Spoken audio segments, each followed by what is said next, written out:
오늘 본문 역시 의인과 악인의 모습을 대조하면서 여호와 하나님께 은총을 받은 자의 모습이 어떠한지를 우리에게 잘 보여주고 있습니다.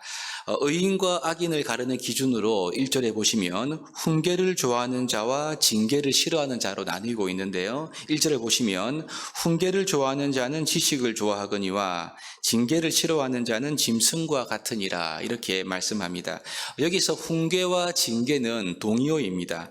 징계라고 하니까 마치 우리가 벌을 받아서 잘못해서 벌을 받는 것이라고 느껴지는데요. 그런 것보다는 다른 번역에 보시면 징계를 책망으로 번역을 하는데요. 그래서 훈계와 책망입니다. 그래서 훈계와 책망은 결국 율법의 기능으로 말을 하고 있는 건데요. 율법, 즉 하나님의 말씀을 듣고 말씀이 주는 교훈과 그 교중하는 가르침을 잘 받아들이고 그것을 좋아하는 사람들은 지식을 얻는다 이렇게 말을 하고 있고요.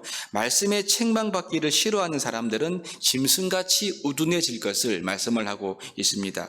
여기서 이 지식은 지혜와 더불어서 짐승에게 없는 것입니다. 그래서 우리의 인생을 더 인간답고 더 아름답게 만들어주는 하나님의 선물인 것입니다. 그러므로 이 말씀의 교훈을 잘 수용하고 그것을 좋아하고 사랑하는 사람은요, 인간다운 삶을 살 뿐만 아니라 자문에서 강조하고 있는 의로운 사람인 것을 말씀을 하는데요. 오늘 본문에서도 의인의 카테고리와 악인의 이 카테고리에 각각의 많은 내용을 담고 있습니다. 이것을 다 살피기보다 오늘은 10절 말씀 한 절의 의미를 살피면서 하나님께서 우리에게 주시는 교훈을 생각해 보고자 합니다. 잠언 11장 하반부를 지난주 살피면서 의인은 곧 율법을 청종하고 준행하는 자라고 말씀을 드렸는데요. 오늘 본문 1절의 말씀, 즉 훈계를 좋아하는 것과 맥이 통하고 있습니다. 그 율법의 정신이 바로 하나님 사랑, 이웃 사랑이라고 말씀을 드렸는데요. 그래서 11장 하반부의 말씀이 의인의 삶인 이웃 사랑의 구체적인 신뢰를 보여준다라고 말씀을 했습니다. 이웃을 향한 친절한 태도, 특별히 긍휼히 여기는 마음, 그리고 어려운 이웃을 도와주는 구제, 나의 것으로 남을 윤택하게 하는 삶, 나아가 곡식을 독점하지 않고 이렇게 파는 이런 것들이 이웃을 사랑하는 의로운 삶이다. 그래서 이런 율법의 정신을 따라 행하는 사람들에게 하나님께서 복을 약속해 주셨다라고 말씀을 했습니다. 근데 오늘 본문에 보니까 하나님의 말씀을 준행하는 이 의로운 사람들의 특징을 10절에서는 이렇게 말합니다. 의인은 자기의 가축의 생명을 돌보나 악인의 긍휼은 잔인이니라. 이 구절은 여러분 의인의 긍휼과 악인의 긍휼을 대조해서 말하고 있습니다. 여기서 가축은 낙이나 낙타와 같은 일반적인 짐승을 의미하는데요. 본문에 보니까 가축의 생명에서 이 생명이란 말은요, 사람의 생명을 표현하는 단어와 똑같은 단어가 쓰였다고 합니다. 이 말은 짐승에게까지도 인격적으로 대하는 의인의 사랑과 긍휼의 태도를 암시적으로 보여주고 있는 그러한 표현입니다.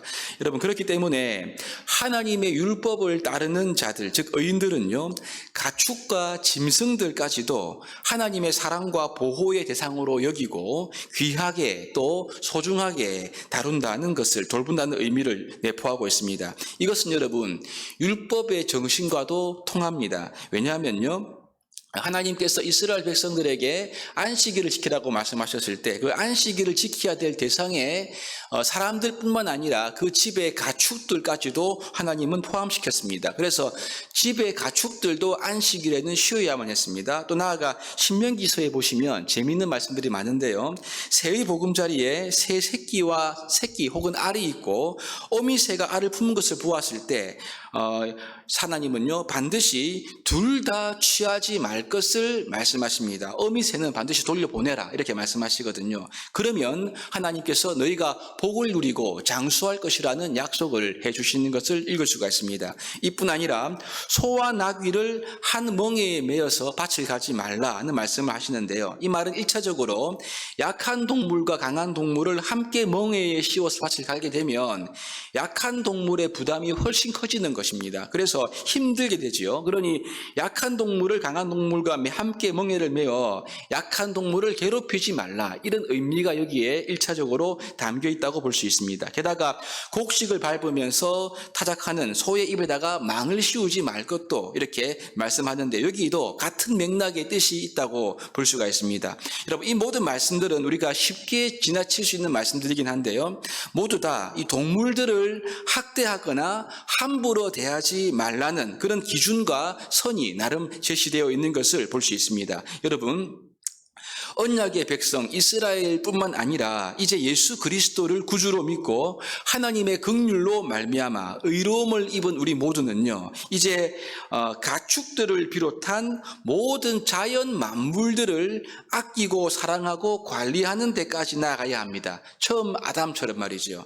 여러분, 그러니 하나님의 말씀을 우리가 잘 따르고 율법을 준행하는 자들은요, 하찮게 보이는 짐승들까지도 긍휼의 마음으로 소중히 대하고 아끼고 돌보는 그러한 인격을 가지게 된다. 이것을 오늘 본문이 우리에게 말하고 있습니다. 반면에 여러분, 악인들은 어떻습니까? 악인들은 그렇지 않습니다.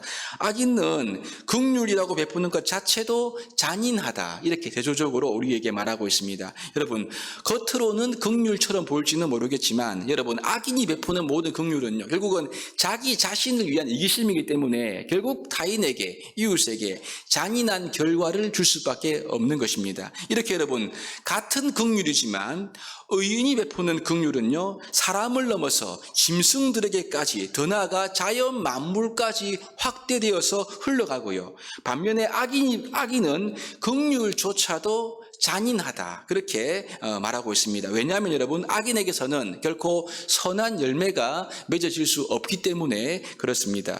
그러므로 악인이 의인이 되려면 훈계를 좋아하고 말씀을 받아들여야 하는 겁니다. 오늘 표현을 한다면요, 예수님을 반드시 영접해야 하는 것입니다. 여러분, 예수 그리스도를 믿음으로 죄 사함을 받고 의롭다함을 얻은 우주의 모든 백성들은요, 이제 하나님 사랑 그리고 이웃 사람 사랑을 넘어서 자연 만물을 아끼고 사랑하고 돌보는 삶으로 부름받은 것을 우리가 기억할 필요가 있습니다.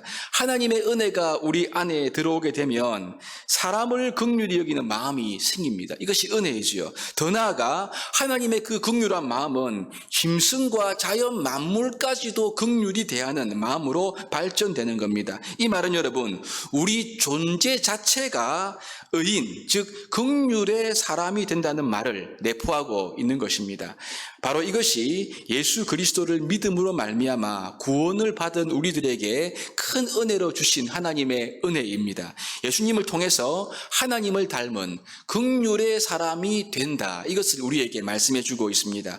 오늘 본문 10절에서 말하는 의로운 삶은요, 이웃 사랑을 넘어서 자연 만물까지 모든 피조 세계까지 소중히 여기고 아끼고 돌보는 것을 포함하고 있음을 기억하십시오. 이제 여러분, 그리스도의 은혜로 말미암아 구원은 우리 모두는요, 우리의 성품에, 우리의 마음에 하나님의 긍휼이 더욱 충만하게 부어지기를 사모해야 할 것입니다. 그래서 이웃을 귀히 여길 뿐만 아니라 더 나아가 하나님 만드신 모든 피조 세계를 귀히 여기고 아끼고 사랑하는, 관리하는 그러한 자리로 나가야 할 것입니다. 이렇게 복음으로 변화된 우리의 삶과 인격을 통해서 그리스도의 사랑이 세상 가운데 흘러가게 된다면 여러분, 십자가의 복음뿐만 아니라 하나님의 다스림과 통치가 우리의 삶을 통해 더욱 굳건하게 펼쳐질 수가 있는 것입니다. 오늘 이런 은혜, 그리스도의 긍휼이 우리의 마음을 충만히 채워서 하나님 사랑, 이웃 사랑을 넘어서 우리 모든 자연 만물 피조 세계까지